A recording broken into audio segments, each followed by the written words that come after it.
Hello friends, स्वागत आप सभी का। मैं उमाकांत आनंद आज फिर आपके लिए एक नया लेक्चर। आज का जो लेक्चर है इसमें हम बात करेंगे price discrimination under monopoly and monopoly power. Monopoly market का एक बहुत ही अहम टॉपिक, एक बहुत ही इंपॉर्टेंट टॉपिक। इससे पहले मैंने 2 लेक्चर मोनोपोली मार्केट पढ़ दिए हैं, जिसमें पहले लेक्चर में हमने बात करी थी कंसेप्ट ऑफ मोनोपोली की और दूसरे लेक्चर में हमने बात करी थी प्राइस डिटर्मिनेशन या इक्विलिब्रियम अंडर मोनोपोली। तो उसमें भी हमने शॉर्ट रन और लॉन्ग रन दोनों पर बात करी थी। इसका जो तीसरा लेक्चर है मोनोपोली का, इसमें हम आज प्राइस डिस्क्रिमिनेशन की बात करेंगे। काफ़ी अहम होने वाला है ये लेक्चर आपके लिए। तो अगर आपने अभी तक मेरे उन दोनों लेक्चर्स को ना देखा हो तो प्लीज़ आप उन्हें देख लें, ताकि उनका कंसेप्ट क्लियर हो जाएगा। तो ये चीज़ आपके लिए और बहुत अच्छी रहेगी। अगर आपने अभी तक मेरे चैनल को सब्सक्राइब ना किया हो तो प्लीज़ सब्सक्राइब कर लें, ताकि इस तरीके के जो भी एकेडमिक वीडियोज़ हैं, लेक्चर्स हैं, वो आपको प्राप्त होते रहें। अगर बात करें इस लेक्चर की, ये इस लेक्चर को कौन कौन लोग देख के इसका फ़ायदा ले सकते हैं, तो यूजीसी नेट कॉमर्स और मैनेजमेंट के स्टूडेंट के लिए बहुत हेल्पफुल होने वाला है ये लेक्चर। प्राइस डिस्क्रिमिनेशन पे कॉमर्स और मैनेजमेंट में कई मरतबा क्वेश्चन पूछे गए हैं, तो पॉसिबिलिटी इस चैप्टर से ज़रूर रहती है। साथ ही साथ बीकॉम, बीबीए, एमकॉम और एमबीए के स्टूडेंट के लिए भी ये लेक्चर हेल्पफुल होगा और सीए, सीएमए, सीएस के स्टूडेंट के लिए भी ये लेक्चर हेल्पफुल होने वाला है। लेक्चर स्टार्ट करने से पहले मैं आपको अपने बारे में बता देता हूं। मेरा नाम उमाकांत आनंद है। मैं जीआरएफ क्वालिफाई हूं कॉमर्स सब्जेक्ट में। मैं लखनऊ विश्वविद्यालय का रिसर्च स्कॉलर हूं और एमकॉम, एमबीए भी मैंने किया है। इसके अतिरिक्त मैं पिछले 5 वर्षों से हायर एजुकेशन में हूँ। यूजीसी नेट कॉमर्स मैनेजमेंट के अलावा मैंने सीए, सीएमए और यूजी, पीजी के बहुत सारे स्टूडेंट को मैंने गाइड किया हुआ है। अब स्टार्ट करते हैं आज के इस लेक्चर को और अब बात करेंगे हम लोग सबसे पहले प्राइस डिस्क्रिमिनेशन की। प्राइस डिस्क्रिमिनेशन की अगर हम लोग बात करें तो प्राइस डिस्क्रिमिनेशन शब्द को समझना बहुत आसान है। अगर आप इसको एक बार थोड़ा सा ध्यान देंगे तो आपको ये पूरी चीज़ जो है बहुत आसानी से क्लियर हो पाएगी। प्राइस डिस्क्रिमिनेशन का मतलब है कि प्राइस रखने की एक ऐसी स्ट्रेटजी जिसके अंतर्गत किसी एक प्रोडक्ट के प्राइस को अलग अलग कस्टमर के लिए हम अलग अलग प्राइस रखते हैं, उसे हम बोलते हैं प्राइस डिस्क्रिमिनेशन। मैं एक बार रिपीट करता हूं, प्राइस डिस्क्रिमिनेशन प्राइस डिसाइड करने की, प्राइस निर्धारित करने की ऐसी तकनीकी जिसके अंतर्गत सिर्फ एक ही प्राइस, यानी जो एक ही प्रोडक्ट के अलग अलग कस्टमर्स के लिए अलग अलग प्राइस रखे जाते हैं, उसे हम बोलते हैं प्राइस डिस्क्रिमिनेशन। यानी यहाँ पे अगर आप देखें तो there is a single seller of the output called the monopolistic, यानी जहाँ जिस भी प्रोडक्ट का एक ही प्रोड्यूसर होता है उसे हम मोनोपोलिस्टिक बोलते हैं। The monopolistic has control over the price, demand and supply decisions. Means कि मोनोपोलिस्टिक के पास पूरी पावर होती है कि वो डिमांड, सप्लाई और उसके प्राइस को अपने हिसाब से डिसाइड कर सकता है। सो set price in a way so that maximum profit can be earn. Obviously जब भाई सारी पावर उसके पास होंगी तो वो बिल्कुल इस तरीके से प्राइस को निर्धारित करेगा कि उसे मैक्सिमम प्रॉफिट हो, ज़्यादा से ज़्यादा प्रॉफिट अर्न किया जा सके। The monopolist often charges different prices from different consumers. इसका मतलब ये है कि मोनोपोलिस्ट क्या करता है, ज़्यादा प्रॉफिट कमाने के चक्कर में अलग अलग कस्टमर के लिए अलग अलग प्राइस चार्ज करता है for the same product, but जो प्रोडक्ट है वो सेम होगा। मजे की बात तो यही है कि प्रोडक्ट जो है वो एक ही है, लेकिन अलग अलग लोगों के लिए प्राइस जो होगा वो अलग अलग होगा। सो दिस प्रैक्टिस और charging different price for identical product is called the price discrimination. यानी एक ऐसी टेक्निक जिसके अंतर्गत हम एक प्रोडक्ट का अलग अलग कस्टमर्स के लिए अलग अलग चार्ज रखते हैं, उसे हम बोलते हैं प्राइस डिस्क्रिमिनेशन। आप चाहो तो प्रोफेसर रॉबिन्सन के द्वारा एक डेफिनेशन दी गई है प्राइस डिस्क्रिमिनेशन के बारे में। उन्होंने एक बहुत अच्छी डेफिनेशन दी है, price discrimination is charging different prices for the same product और same prices for the different product. यानी कि डिफरेंट प्रोडक्ट के लिए सेम प्राइस चार्ज करना और सेम प्रोडक्ट के लिए डिफरेंट प्राइस चार्ज करना भी प्राइस डिस्क्रिमिनेशन होता है, एज पर प्रोफेसर रॉबिन्सन। अब हम लोग बात करेंगे प्राइस डिस्क्रिमिनेशन जो होता है वो कितने टाइप्स का होता है। तो ये 3 टाइप से इसको हमने आइडेंटिफाई किया है। पहला है आपका पर्सनल, दूसरा जियोग्राफिकल, तीसरा on the basis of use. यानी प्राइस डिस्क्रिमिनेशन को हम 3 तरीके से समझ सकते हैं, personal, geographical, on the basis of use. अब हम एक एक करके इनके मतलब को समझने की कोशिश करेंगे। पर्सनल का मतलब है कि refers to price discrimination when different prices are charge for different individual. यानी अलग अलग व्यक्ति के लिए अलग अलग जब प्राइस चार्ज किया जाता है तो उसे हम बोलते हैं क्या, पर्सनल के आधार पे हम लोगों ने प्राइस डिस्क्रिमिनेशन किया हुआ। जैसे कि एग्जांपल के लिए एक हो गया डॉक्टर, एक हो गया आपका क्या चार्टर्ड अकाउंटेंट, एक हो गया आपका लॉयर। अब अगर आप लॉयर के पास कोई केस लेके जाते हैं एग्जाम्पल के लिए, तो जब लॉयर केस लेके जाएंगे तो आपकी बात सुनने के बाद उसे फीस कितनी निर्धारित करना है, ये बात डिपेंड करेगी आपके इकोनॉमिक कंडीशन पे। वो आपसे बातचीत के दौरान आपकी इकोनॉमिक कंडीशन समझने की कोशिश करेगा कि आप बिजनेसमैन हैं या आप गरीब आदमी हैं या आप सरकारी कर्मचारी हैं या आपकी कमाई कितनी है, उसके आधार पर आपके लिए प्राइस चार्ज किया जाएगा। यानी कि एक लॉयर की जो फीस है वो हर बंदे के लिए, हर एक क्लाइंट के लिए अलग अलग हो सकती है। सेम लाइक डॉक्टर के लिए, डॉक्टर के भी केस में एक उसकी जो चार्जेस हैं वो अलग अलग लोगों के लिए अलग अलग चार्ज रखा जा सकता है। तो ये है आपका पर्सनल।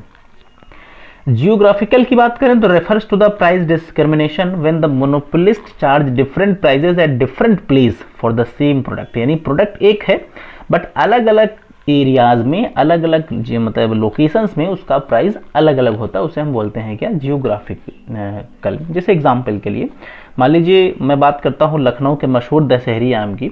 दशहरी आम जो कि लखनऊ शहर के अंदर ही प्रोड्यूस होता है या लखनऊ से जुड़े मलिहाबाद के अंदर प्रोड्यूस होता है। तो यहाँ पे सीजन पे इसकी जो मान लो सेल है, मैं एग्जाम्पल ले लेता हूँ कि 10 रुपीज़ पर केजी में आपको मिल जाता है। लखनऊ के अंदर इसी का जो रेट हो जाएगा, इस लोकल मलिहाबाद से लखनऊ के अंदर ये हो जाएगा 20। हो सकता है ये दिल्ली पहुंचते पहुंचते हो जाए 30 का, और ये प्रोडक्ट मुंबई में हो सकता है 40 का बिके, और अगर ये अब्रॉड बेचा जाए तो हो सकता है 100 रुपीज़ पर केजी का। यानी कि प्रोडक्ट सेम है बट उसके अलग अलग लोकेशंस के आधार पे उसका रेट अलग अलग है। इसे हम बोलते हैं जियोग्राफिकल प्राइस डिस्क्रिमिनेशन। अगर हम लोग बात करें तो प्राइस डिस्क्रिमिनेशन को हम कुछ केसेस में डंपिंग भी बोलते हैं जियोग्राफिकल के आधार पे। डंपिंग वैसे एक अलग कंसेप्ट है जो कि इंटरनेशनल बिजनेस का है, बट यहाँ फिलहाल इस्तेमाल कर लिया गया है। नेक्स्ट बात करेंगे on the basis of use. कभी कुछ चीज़ें ऐसी होती हैं जिनके प्राइस यूज के आधार पे अलग अलग होते हैं। यूज के आधार पे अलग अलग होते हैं, ये बात आपको एग्जाम्पल के थ्रू बहुत बढ़िया समझ आएगी। जैसे कि एग्जाम्पल के लिए हम लोग बात करते हैं जो हमारी घर में खाना बनाने वाली रसोई गैस है, तो आप जिनने नोटिस किया होगा कि ये जो कॉमर्शियल पर्पज़ के लिए होती है वो गैस महंगी होती है, और जो घरेलू पर्पज़ के लिए होती है वो गैस सस्ती होती है। तो देखिए गैस एक ही है बट उसका यूज कॉमर्शियल है तो अलग है, और अगर होम घरेलू यूज़ है तो अलग है। ऐसे करके इलेक्ट्रिसिटी अगर घरेलू यूज़ है तो अलग है और कॉमर्शियल यूज़ है तो अलग है। तो इन यूज़ के आधार पे भी रेट कम ज़्यादा होना उसे हम बोलते हैं on the basis of use. I think तीनों बातें आपको समझ आ गई होंगी। अब हम बात करेंगे इसकी डिग्री क्या होती है। डिग्री इस पे बहुत क्वेश्चन पूछे जाते हैं, इसलिए डिग्री को बहुत बारीकी से आपको समझना है। तो इसकी 3 डिग्री होती है, first degree price discrimination, second degree price discrimination and third degree price discrimination. But तीनों के मतलब बहुत बारीकी से आने चाहिए। इस पे बेस्ड क्वेश्चन कई मर्तबा पूछे गए, इसलिए यूजीसी नेट कॉमर्स वाले बच्चे या CA CS वाले बच्चे जिनमें मल्टीपल चॉइस क्वेश्चंस आते हैं उनको बहुत गौर से इसको समझने की आवश्यकता है। फर्स्ट डिग्री की बात करें तो refers to the price discrimination which a monopoly charge the maximum price for each buyer is willing to pay. यानी ये एक ऐसा प्राइस डिस्क्रिमिनेशन है जिसके अंदर हर बायर के लिए मैक्सिमम, यानी हर कस्टमर के लिए मैक्सिमम प्राइस सेट किया जाएगा जितना कि वो पे कर सकता है। यानी इसके अंदर हम क्या करेंगे कि हर बायर के लिए मैक्सिमम प्राइस सेट करेंगे जितना कि वो पे करने की उसकी क्षमता है, जितना कि वो पे कर सकता है। So this is also known as perfect price discrimination. यानी इसे हम लोग परफेक्ट प्राइस डिस्क्रिमिनेशन भी बोलते हैं, क्योंकि कभी कभी एग्जाम में पूछा जाता है कि हम किस डिग्री को फर्स्ट मतलब परफेक्ट प्राइस डिस्क्रिमिनेशन बोलते हैं, तो उसका आंसर होगा फर्स्ट प्राइस डिस्क्रिमिनेशन।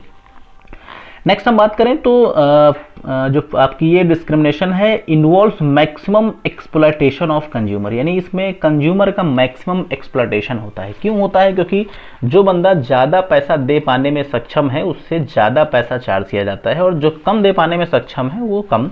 इसके बहुत अच्छे एग्जाम्पल लॉयर और डॉक्टर हो सकते हैं। भाई लॉयर का अगर आपने देखा होगा तो लॉयर अगर आप कोई बड़ा केस वो उसके पास होता है और वो बहुत अमीर आदमी है जो केस लेकर गया है तो उससे बहुत पैसा लेगा, लेकिन अगर कोई गरीब आदमी केस लेके गया है तो उससे वो पैसे कम लेगा। सेम डॉक्टर का है, डॉक्टर भी आपकी इनकम के हिसाब से अपने चार्जेस इंक्रीज डिक्रीज कर लेता है। नेक्स्ट देखें सेकंड डिग्री प्राइस डिस्क्रिमिनेशन। तो this refers to price discrimination which buyer are divided into different group and different prices are charged for those groups depending upon they are willing to pay. इसके अंदर हम क्या करते हैं कि customers को अलग अलग एरियाज में अलग अलग ग्रुप में डिवाइड कर देते हैं, और हर ग्रुप के लिए हम एक अलग अलग प्राइस सेट करते हैं जितना कि वो दे पाने में सक्षम होते हैं। बहुत बढ़िया एग्जांपल इसका रेलवे आप और एयरवेज ले सकते हैं। रेलवे के अंदर आपने देखा होगा ट्रेन एक ही जो कि दिल्ली से लगा के मुंबई तक जाएगी, मान लो एग्जाम्पल के लिए, उसी ट्रेन के अंदर जनरल डिब्बा भी होता है, स्लीपर भी होता है, एसी भी होता है। ट्रेन एक ही है, एक ही रास्ते से जाएगी, एक स्थान से चलकर एक ही जगह पे जाएगी, बट कस्टमर अलग अलग हैं, तो हर क्लास यानी हर 3 ग्रुप मान लीजिए हो गए इसमें, और तीनों ग्रुप के अलग अलग चार्जेस होंगे। जनरल वाले डिब्बे का अलग चार्ज होगा, एसी वाले का अलग होगा, स्लीपर का अलग होगा। तो ये है सेकेंड डिग्री प्राइस डिस्क्रिमिनेशन। अब हम बढ़ेंगे थर्ड डिग्री की ओर। तो third degree price discrimination refers to in market monopolist divide the entire market into sub market and different charges are charge for each sub market. इसके अंदर क्या है कि जो पूरी की पूरी मार्केट है, उस मार्केट को कई सब मार्केट के अंदर डिवाइड किया गया, और अब हर सब मार्केट के लिए अलग अलग प्राइस चार्ज किए जाएंगे। इसे हम बोलते हैं third degree price discrimination. Example के लिए, third degree price discrimination is also termed as market segmentation. इसे हम मार्केट सेगमेंटेशन भी बोलते हैं।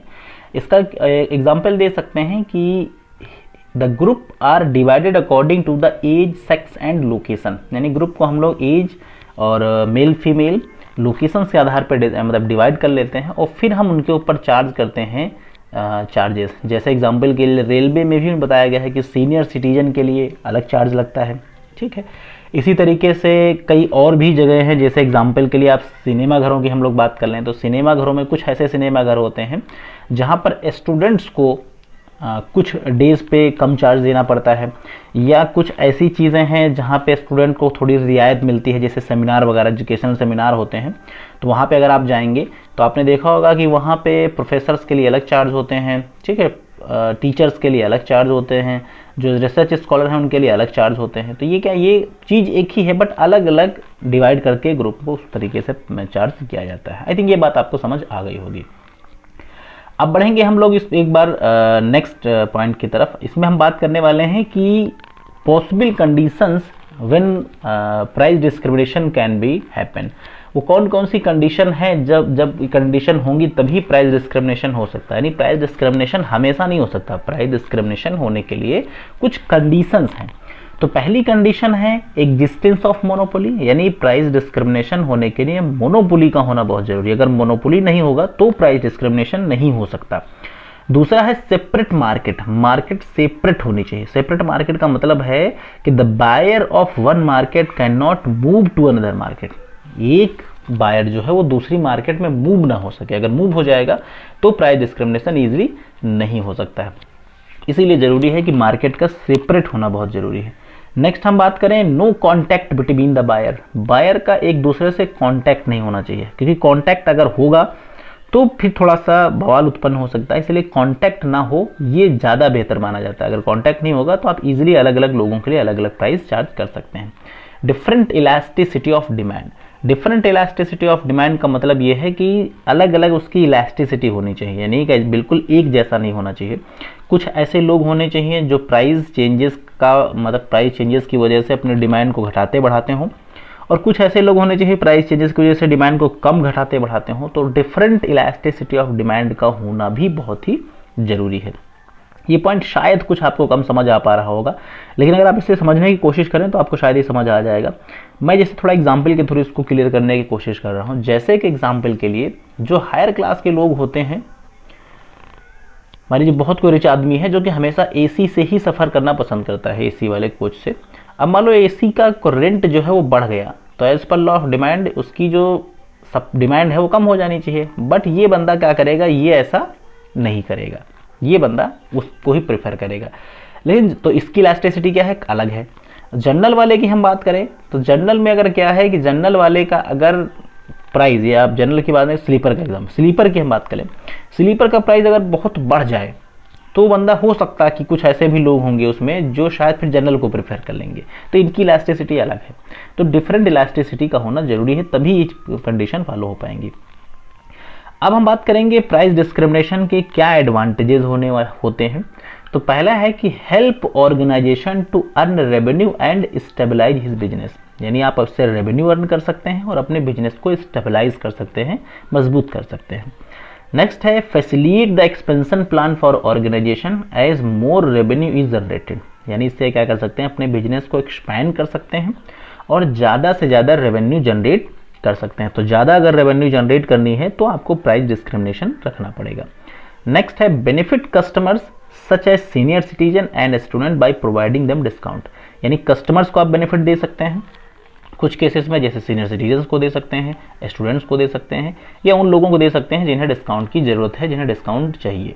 तो आप इससे कहीं ना कहीं कुछ सोसाइटी के लिए बेहतर कर सकते हैं। नेक्स्ट अगर हम बात करें डिसएडवांटेज की, तो डिसएडवांटेज क्या है कि leads to losses as the some consumers end of the paying high charges. कुछ लोगों का तो नुकसान ही है कहीं ना कहीं, क्योंकि उनको ज़्यादा चार्जेस पे करने पड़ रहे हैं।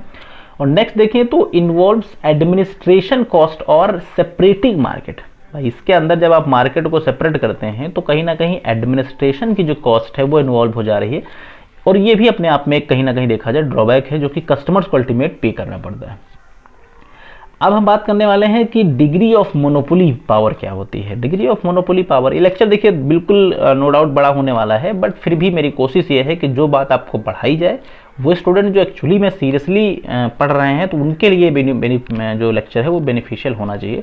इसलिए मैं कोशिश कर रहा हूँ कि हर चीज़ को समझाया जाए। देखिए मेरा यहाँ पे जो कंसेप्ट कोशिश है वो 5-5 मिनट के वीडियो बना के व्यूज़ कलेक्ट करना या इस तरीके का मेरा कोई पर्पज़ नहीं। मेरा एजुकेशनल वीडियो सिर्फ इस पर्पज़ के लिए देना है कि लॉकडाउन पीरियड के अंदर जो स्टूडेंट अभी तक फिलहाल ऑफलाइन क्लासेस नहीं ले पा रहे हैं वो इन लेक्चर्स को पढ़ के अपनी प्रिपरेशन को जारी रख सकते हैं, अपने कंसेप्ट क्लियर कर सकते हैं, अपनी नॉलेज को मेंटेन रख सकते हैं। सिर्फ ये इसका पर्पस है।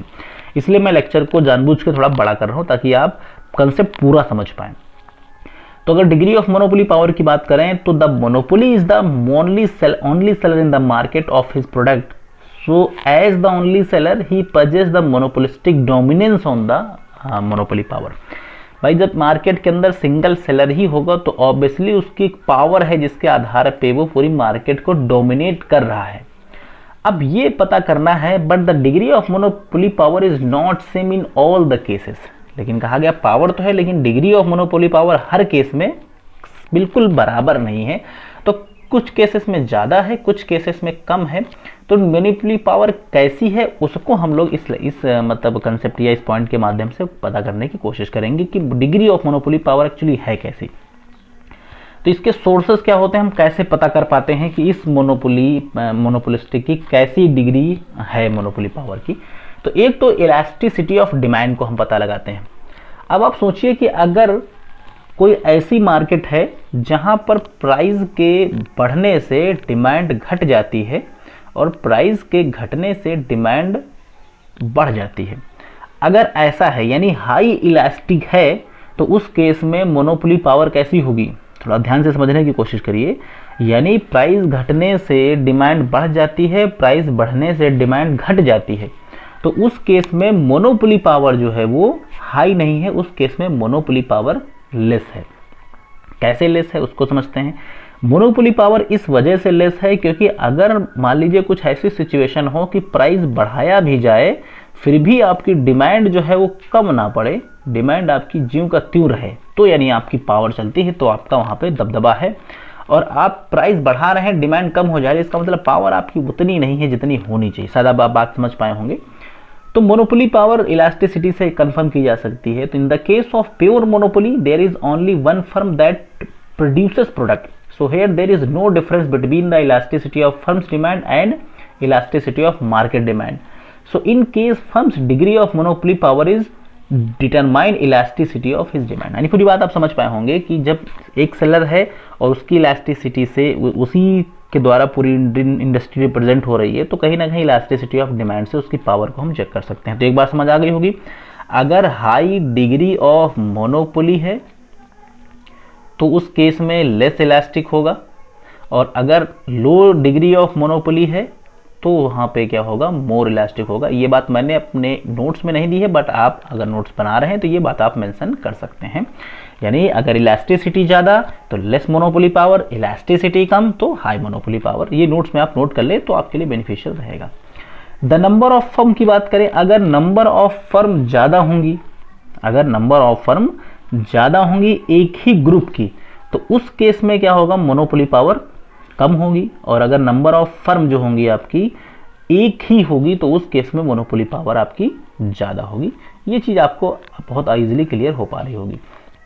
नेक्स्ट बात करते हैं इंट्रैक्शन एमोंग द फर्म, यानी अगर एक दूसरी फर्म का एक दूसरे के साथ इंटरेक्शन ज़्यादा होगा, यानी if there are several firm producing the close substitute product called the product, then the monopoly power enjoy by each other would depend upon the interaction among them. अगर एक दूसरे से उनका कॉन्टैक्ट अच्छा है और एक दूसरे से मिलके चल रहे हैं, वैसे तो इससे हम लोग एक सही शब्दों में एक कॉपरेशन बोल सकते थे इसे आप, यानी अगर जो भी फर्म है उनमें कॉपरेशन बहुत अच्छा होगा और एक दूसरे से मिलके प्रोडक्ट का प्राइस डिसाइड करेंगे तो उससे क्या होगा, मोनोपोली पावर ज़्यादा होगी, और अगर कॉपरेशन कम होगा तो मोनोपोली पावर कम होगी। ये बात भी आई थिंक आपको समझ आ गई होगी। नेक्स्ट देखें तो मोनोपोली पावर को हम रेगुलेट कैसे करते हैं, मोनोपोली पावर को गवर्नमेंट कैसे रेगुलेट करती है। तो पहला है प्राइस क्रैपिंग बाय रेगुलेटर्स।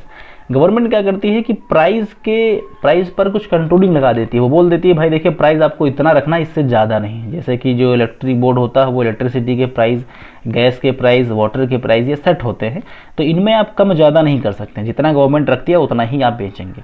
नेक्स्ट है regulation of quality of service, यानी आप क्वालिटी ऑफ सर्विस के लिए रेगुलेशन बना दें कि आपको इस तरीके की सर्विस प्रोवाइड करनी है, अगर आप इससे कम अच्छी सर्विस देंगे तो आप प्राइस इससे ज़्यादा नहीं रख पाएंगे। तो यानी सर्विस का बैरियर लगा के आपके ऊपर प्राइस डिसाइड करने का फोर्स किया जा सकता है।